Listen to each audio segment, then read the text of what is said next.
Last year, I decided to stop being a loser. And today, I just decided to stop being a loser again. My name is Crystal, and for anyone who's new here, my life is ghetto as f.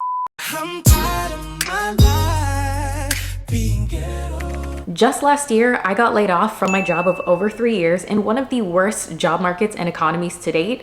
And of course, it happened 1 month into my first relationship. My first one ever.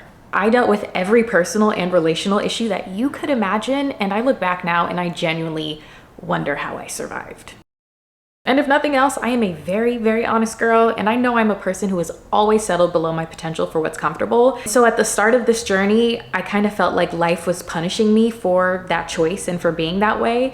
And then I woke up one day and I was like, this is actually an opportunity to course correct. After I spent 8 straight months of applying, getting rejected, getting no responses, getting ghosted, and having literally 1 interview for a job that ended up getting terminated, I was just so tired of being tired. As a girl who has always spent my entire life trying to do the right thing and be in control, this was the first situation that I was genuinely scared of, thinking I just may never figure this out. I might never get myself out of this. But instead of depressing myself with the 5-year plan that I come up with when I want to rebrand every couple months that I don't see through, I decided I was just gonna focus on my life 30 days at a time. Just give myself 30, because the 30 days were gonna come and go regardless of if I decided to show up or not. So I was like, I really don't have much to lose. Nothing, actually. And I'm so grateful I did, because I feel like that truly taught me the art of starting over, which we don't do enough as adults. Now, I give myself permission to restart my life anytime, any day, anywhere, and for any reason at all. I made decisions and small tweaks that felt really insignificant to me in that moment. Small habits that felt,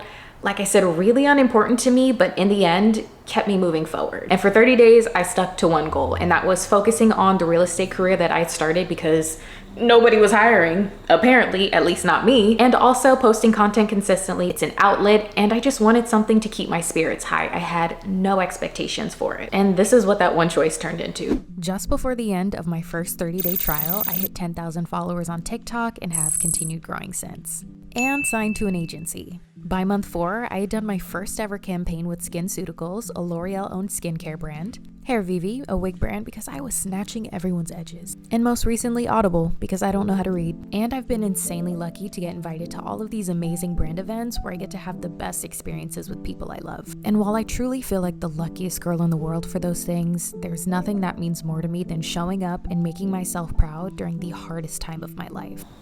So while my life obviously isn't fixed and is still, pretty wildly ghetto, I at least now have a toolkit for when life starts lifing. It really is just me and my little 30-day reset against the world. So far, 2026 is making 2025 look like child's play. I'm just in another season of struggle and sadness. But I am choosing to spend another 30 days showing up for myself, whatever that looks like, however big or small I can manage, because I deserve that, no matter how hard life gets. And I enjoy showing and sharing it because your life's probably a little ghetto too. So I'll be here every Sunday, chipping away a little ghetto-ness at a time.